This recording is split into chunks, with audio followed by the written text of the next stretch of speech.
Good morning children, welcome to Praveen tutorial. Maths class 9 का जो triangles चल रहा था वो लगभग समाप्ति की ओर है और आज एमसीक्यू का क्वेश्चंस यानी एमसीक्यू टाइप क्वेश्चंस मैं लेके आया हूँ।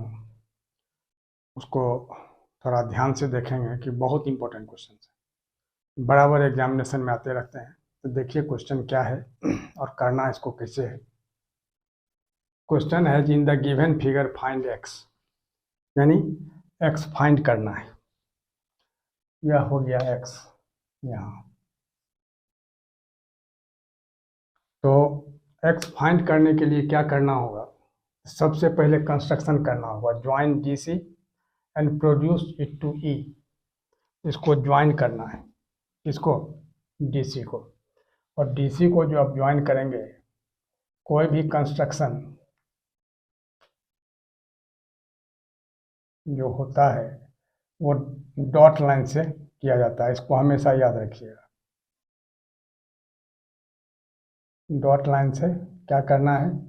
Join D C and produce it to E. D C को ज्वाइन करना है और ई तक प्रोड्यूस करना है।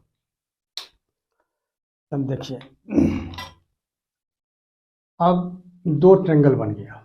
एक तो ट्रायंगल बना बी सी डी और एक तो ट्रायंगल बना ए सी डी। अब इसका कुछ नामकरण कर दीजिए। जैसे इस एंगल को 1 सपोज कर लीजिए, इसको 2 सपोज कर लीजिए, इसको 3 सपोज कर लीजिए, इसको 4 सपोज कर लीजिए। यानी यह एंगल यहाँ से यहाँ तक जो हुआ वो 1 हो गया और यहाँ से यहाँ तक जो हुआ सो 2 हो गया।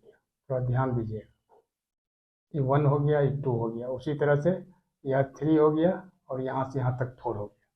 तो अब सबसे पहले क्या लिखना होगा सॉल्यूशन में? एमसीक्यू टाइप क्वेश्चन है, छोटा होता है लेकिन समझना तो जरूरी है आखिर कैसे किया जाएगा, इसलिए हम डिटेल में बता रहे हैं। थोड़ा ध्यान से देखिए। जो in triangle B C D exterior angle 1 is equal to क्या होगा? अब एक्सटीरियर एंगल, इस ट्रायंगल का यह एक्सटीरियर एंगल है, बाहर का एंगल है। एंगल 1 जो है क्या होगा? अल्फा प्लस एंगल 3, यानी अल्फा प्लस एंगल 3। क्यों? यहाँ लिखना होगा जो since the exterior angle of a triangle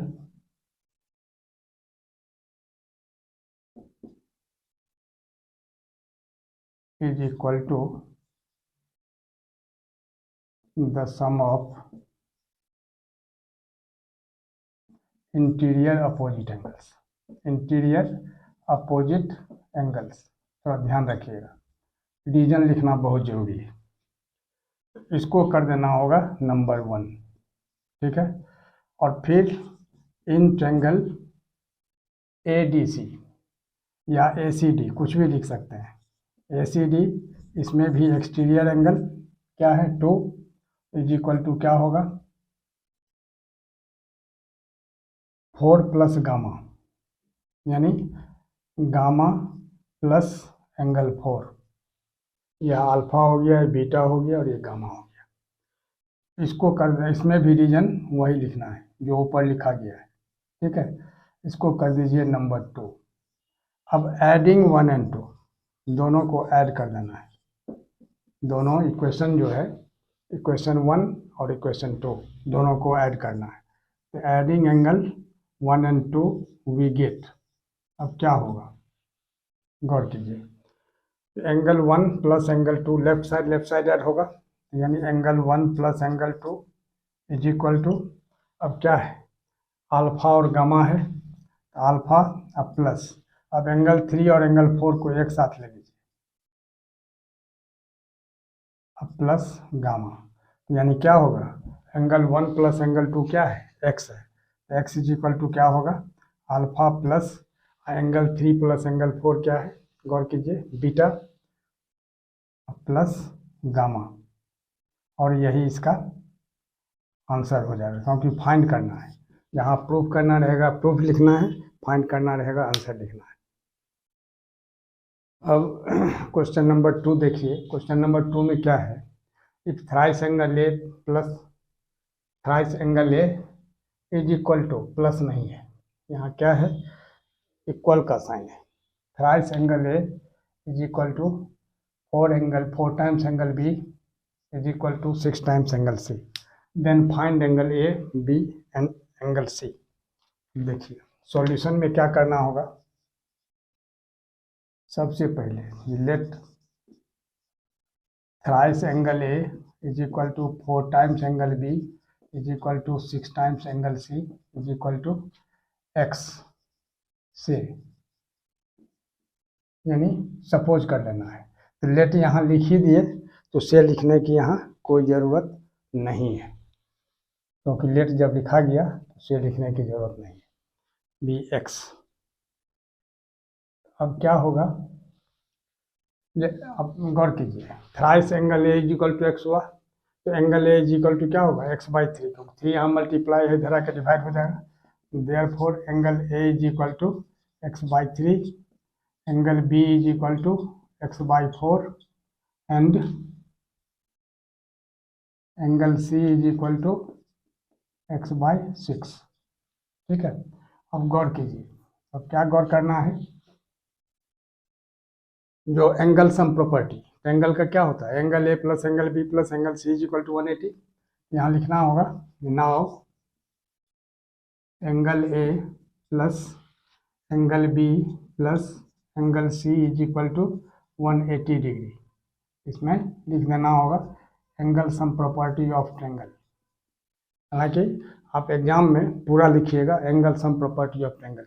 अब एंगल ए का वैल्यू कितना होगा, X by 3 plus angle B का वैल्यू कितना होगा, एक्स बाई 4, और एंगल सी का वैल्यू कितना होगा, X by 6 is equal to 180 degree. अब क्या करना है, तो 3, 4, 6 का एलसीएम ले लीजिए। तो 3, 4, 6 का एलसीएम कितना होगा, 12। यहाँ 12 हो गया, और 12 में क्या करना है, जो 3 से डिवाइड करना है, तो 3, 4 जा 12, यहाँ हो जाएगा 4x, अब प्लस 4, 3 जा 12, यहाँ हो जाएगा 3x, और 6, 2 जा 12, यहाँ होगा 2x इज इक्वल टू कितना, 180 डिग्री। अब गौर कीजिए, तो 4, 3, 7 to 9x is equal to कितना होगा, 180 इंटू 12। क्यों, क्योंकि क्रॉस मल्टीप्लाई होगा 180 को 12 से, तो x इज इक्वल टू कितना होगा, 180 इंटू 12 बाई 9। तो 9 से अगर हम काटते हैं इसको, तो 9 2 जा 18, यानी 20 डिग्री हो जा रहा है, और 20 को 12 से मल्टीप्लाई करेंगे तो कितना होगा, 240 degree. Therefore angle A is equal to कितना होगा, अब गौर कीजिए, ए कितना है, एक्स बाई 3, तो 240 बाई 3, यानी 3 8 या 24, यानी कितना होगा, 80 डिग्री। यह हो गया 80 degree. Angle B is equal to कितना है, एक्स बाई 4, यानी 240 बाई 4, यानी कितना होगा, 60 डिग्री, है ना, यानी यहाँ 60 डिग्री हो गया। फिर angle C is equal to कितना होगा, 240 बाई 6, यानी 6 4 जा 24, यानी कितना होगा, 40 डिग्री। यह हो गया 40 डिग्री। अब क्या देख रहे हैं, तो एंगल ए, एंगल बी और एंगल सी तीनों का वैल्यू आ गया, और यही तीनों जो है इसका आंसर हो जाएगा।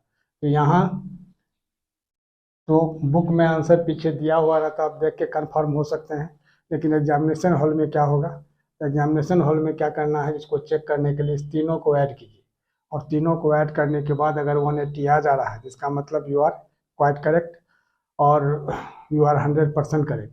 यानी 60 और 40 को ऐड करेंगे कितना होगा, 100, और 100 को 80 से ऐड कर देंगे तो कितना होगा, 180 डिग्री। मतलब कन्फर्मली यू आर करेक्ट।